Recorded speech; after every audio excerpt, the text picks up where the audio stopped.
Hello students, welcome back to IFRS classes. We are working out numerical problems on impairment loss as per Indian Accounting Standard number 36. ಈ ಒಂದು ಕ್ವೆಶ್ಚನನ್ನು ನಿಮ್ಮ Bangalore university BCom 2018 question ಪೇಪರಿಂದ ತಗೊಂಡಿದ್ದೀವಿ. Let us see the question. The cost of a mission is 3 lakhs. Cost of a mission is 3 lakhs, which has 5 years of useful life. Which has 5 years of useful life. Depreciation is on straight line method at 10% per annum.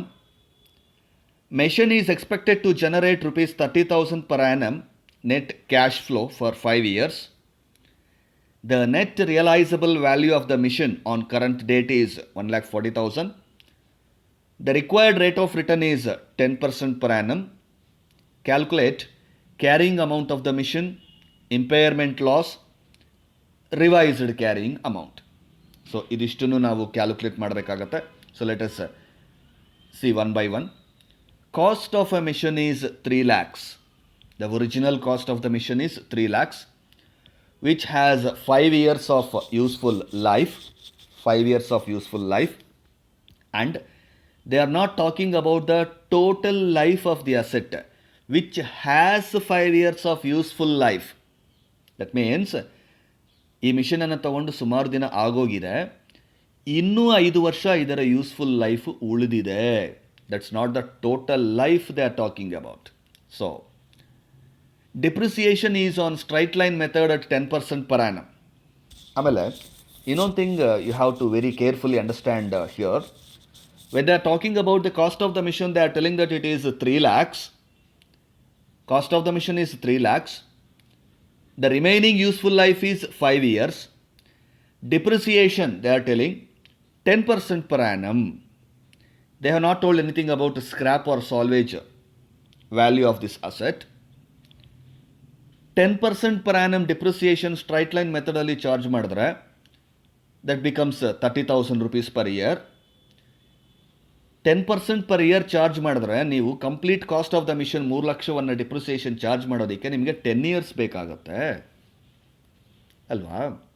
So the simple logic you have to understand here is, ಒಂದು ಅಸೆಟ್ಟಿನ complete total cost ಅದರ ಲೈಫ್ಗೆ spread ಆಗಬೇಕು. 3 lakhs is the cost of the machine ಅಂದರೆ ಅದರ ಒಂದು ಲೈಫ್ಗೆ ಅದರ complete ಡಿಪ್ರಿಸಿಯೇಷನನ್ನು ನಾವು spread ಮಾಡಬೇಕು. 10% ಪರ್ ಆ್ಯನಮ್ಗೆ ನಾವು ಚಾರ್ಜ್ ಮಾಡ್ತಾ ಹೋದರೆ ಅದರ ಕಂಪ್ಲೀಟ್ ಕಾಸ್ಟನ್ನು ನಾವು ಚಾರ್ಜ್ ಮಾಡೋದಕ್ಕೆ ಡಿಪ್ರಿಸಿಯೇಷನ್ನು 10 ಇಯರ್ಸ್ ಆಗುತ್ತೆ. Therefore 10 years is the original life of this machine. ನಿಮಗೆ ಅದನ್ನು ಡೈರೆಕ್ಟಾಗಿ ಇದರ ಲೈಫ್ 10 ಇಯರ್ಸ್ ಅಂತ ಅವನು ಹೇಳ್ತಾ ಇಲ್ಲ, but he is telling useful life in 5 ವರ್ಷ ಇದೆ. ಯೂಸ್ಫುಲ್ ಲೈಫ್ ಇನ್ 5 ವರ್ಷ ಇದೆ ಅಂತಂದರೆ ಟೋಟಲ್ ಲೈಫಲ್ಲಿ 5 ವರ್ಷ ಆಲ್ರೆಡಿ ಆಗೋಗಿದೆ. ಆ 5 ವರ್ಷ ಆಗಿದೆ ಅನ್ನೋದು ನಮಗೆ ಹೇಗೆ ಗೊತ್ತಾಗುತ್ತೆ? Depending upon this depreciation percentage 10% per annum.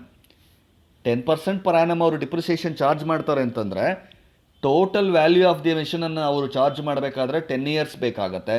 There four 10 years should be the total life of the asset. ಅರ್ಥ ಆಗ್ತಿದೆಯಾ? ಅಂದರೆ ಈ ಮಿಷನನ್ನು ತೊಗೊಂಡು ಆಲ್ರೆಡಿ 5 ವರ್ಷ ಆಗೋಗಿದೆ, 5 ಇಯರ್ಸ್ ಆಗೋಗಿದೆ, ಇನ್ನೂ 5 ಇಯರ್ಸ್ ಉಳ್ಕೊಂಡಿದೆ. Next, machine is expected to generate rupees 30,000 per annum net cash flow for 5 years. Net cash flow ಬರುತ್ತೆ, ಈ ಮಿಷನಿಂದ ನಮಗೆ ಕ್ಯಾಶ್ ಫ್ಲೋಸ್ ಬರುತ್ತೆ, projected future cash flows.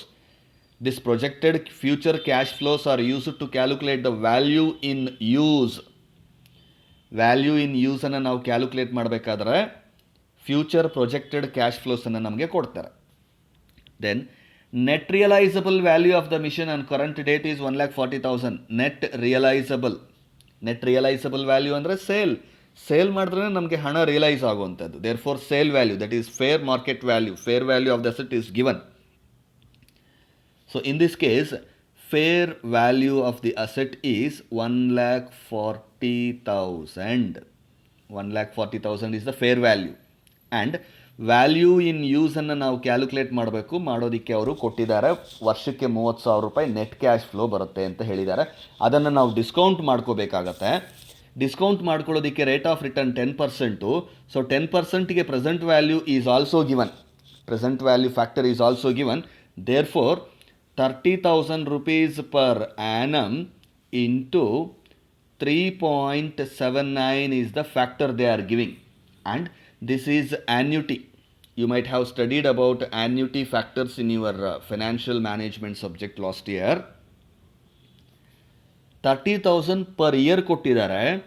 Present value ಫ್ಯಾಕ್ಟರ್ಸನ್ನು ಪ್ರತಿ ವರ್ಷ ಸಪ್ರೇಟಾಗಿ ಕೊಟ್ಟಿಲ್ಲ. ಇಂಡಿವಿಜುವಲ್ ಎವ್ರಿ ಇಯರ್ ಫಸ್ಟ್ ಇಯರ್ಗೆಷ್ಟು, ಸೆಕೆಂಡ್ ಇಯರ್ಗೆಷ್ಟು, ಥರ್ಡ್ ಇಯರ್ಗೆಷ್ಟು ಅನ್ನುವಂಥ ಒಂದು ಪ್ರೆಸೆಂಟ್ ವ್ಯಾಲ್ಯೂ ಫ್ಯಾಕ್ಟರ್ಸ್ ಕೊಟ್ಟಿಲ್ಲ. ಬಟ್ ಟೋಟಲ್ 5 ಇಯರ್ಸ್ಗೆ ಕೊಟ್ಟಿದ್ದಾರೆ annuity value. That means 30,000 per year into 3.79 ಮಾಡಿಕೊಂಡ್ರೆ ಸಾಕಾಗುತ್ತೆ. ಪ್ರತಿ ವರ್ಷಕ್ಕೆ ಸಪ್ರೇಟಾಗಿ ಡಿಸ್ಕೌಂಟ್ ಫ್ಯಾಕ್ಟರ್ಸ್ ಕೊಟ್ಟಿದ್ರೆ ನಾನು ನಿಮಗೆ ಅರ್ಲಿಯರ್ ಪ್ರಾಬ್ಲಮ್ಸಲ್ಲಿ ತೋರಿಸಿರೋ ಥರ ಒಂದು ಟೇಬಲನ್ನು ಮಾಡಿ first year, second year, third year, fourth year, fifth year ಅಂತ ಹಾಕ್ಕೊಂಡು ಪ್ರತಿ ವರ್ಷ 30,000 ಹಾಕ್ಕೊಂಡು into first year discount factor, second year discount factor, third year discount factor ಅಂತ ಹೇಳಿ ಮಾಡಬೇಕಾಗಿತ್ತು.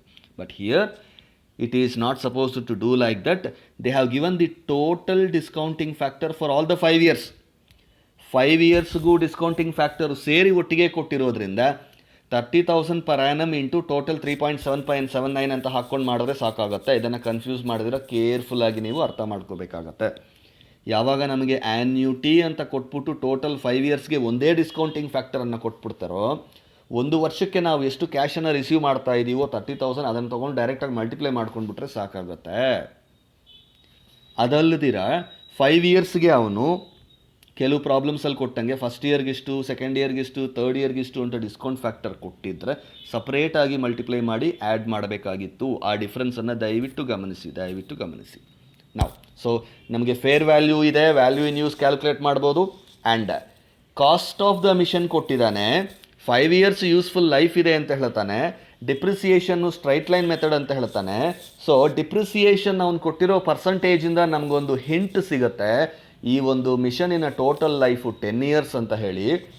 10 ಇಯರ್ಸ್ ಲೈಫಲ್ಲಿ ಇನ್ನು 5 ಇಯರ್ಸ್ ಮಾತ್ರ ಉಳ್ಕೊಂಡಿದೆ ಅಂದರೆ ಅರ್ಥ ಏನು? 5 ಇಯರ್ಸ್ ಆಲ್ರೆಡಿ ಆಗೋಗಿದೆ. ಸೊ ಆಲ್ರೆಡಿ ಆಗೋಗಿರೋಂಥ 5 ಇಯರ್ಸ್ಗೆ ನಾವು ಡಿಪ್ರಿಸಿಯೇಷನನ್ನು ಚಾರ್ಜ್ ಮಾಡಬೇಕಾಗತ್ತೆ. Let us go to the solution part of this question. Calculation of carrying amount.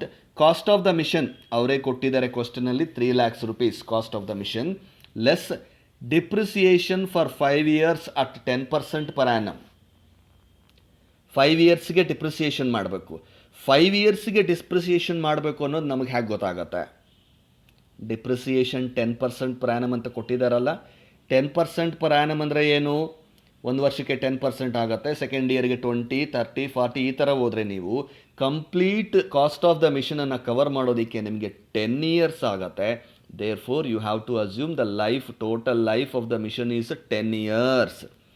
ಮತ್ತು 10 ಇಯರ್ಸ್ ಅನ್ನೋದನ್ನು ಕ್ವಶನಲ್ಲಿ ಮೆನ್ಷನ್ ಮಾಡಿಲ್ವಲ್ಲ sir? Yes, 10 years is the total life of the machine ಅನ್ನೋದು ಕ್ವಶನಲ್ಲಿ ಮೆನ್ಷನ್ ಮಾಡಿಲ್ಲ.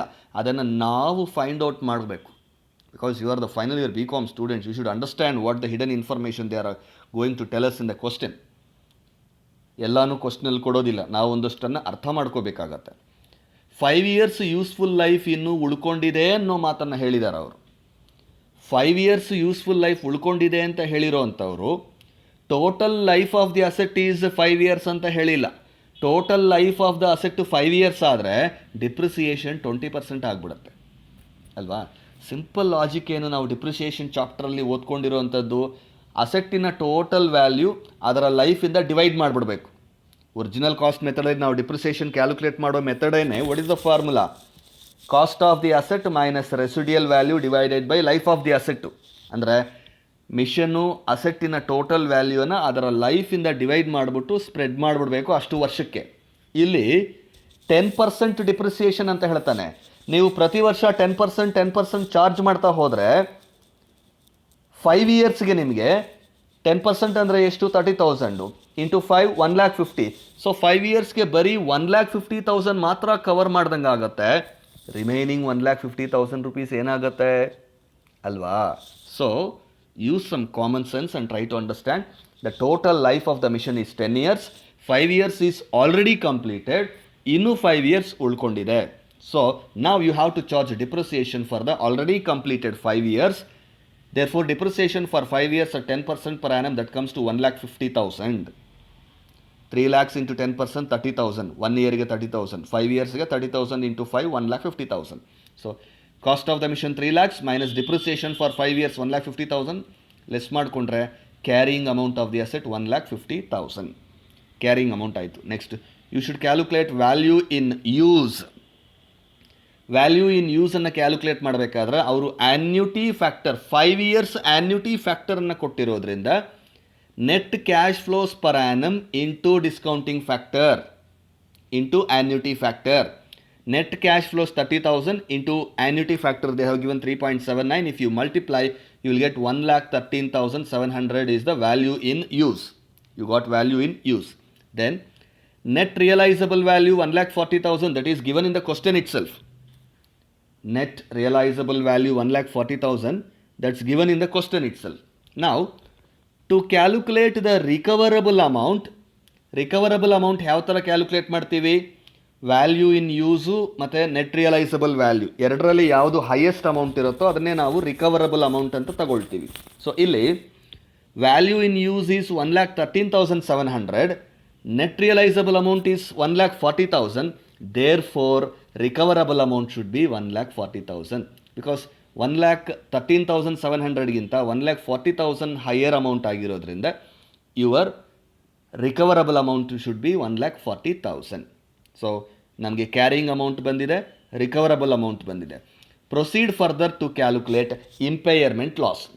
Impairment loss is equals to carrying amount minus recoverable amount. Carrying amount minus recoverable amount. Therefore carrying amount is 1,50,000 minus recoverable amount is 1,40,000. So the impairment loss is 10,000. Impairment loss is 10,000. So ಬರೀ impairment ಲಾಸನ್ನು calculate ಮಾಡಿದ್ರೆ ಸಾಕಾಗೋದಿಲ್ಲ. ಈ ಕ್ವಶನಲ್ಲಿ ಏನೇನು ಕೇಳಿದ್ದಾರೆ ಅಂತ ಇನ್ನೊಂದ್ಸಲ ನೋಡಿ. First question, calculate carrying amount of the machine. Carrying amount of the machine 1,50,000 calculate ಮಾಡಿದ್ದೀವಿ, ಒಂದು ಕ್ವಶನ್ ಆಯಿತು. ಇಂಪೈರ್ಮೆಂಟ್ ಲಾಸು ಎರಡನೇ ಕ್ವಶನು 10,000 ಇಲ್ಲಿ ಕ್ಯಾಲ್ಕುಲೇಟ್ ಮಾಡಿಬಿಟ್ಟಿದ್ದೀವಿ. The third question they are asking revised carrying amount. Revised carrying amount is equals to 1,40,000. 1,40,000 carrying ಅಮೌಂಟಲ್ಲಿ revised carrying ಅಮೌಂಟಲ್ಲಿ impairment ಲಾಸನ್ನು less ಮಾಡಿಬಿಟ್ರೆ ಉಳಿದಿರೋ ಅಂಥದ್ದೇ revised carrying amount. Therefore revised carrying amount equals to carrying amount minus impairment loss. That is carrying amount is 1,50,000 minus impairment loss is 10,000, so that you are getting 1,40,000 is the revised carrying amount. So revised carrying amount ಅನ್ನು calculate ಮಾಡೋದಕ್ಕಿರುವಂಥ formula ಏನು? Carrying amount minus impairment loss. Carrying amount 1,50,000 minus impairment loss 10,000, 1,40,000 is the revised carrying amount. So I hope you understood this.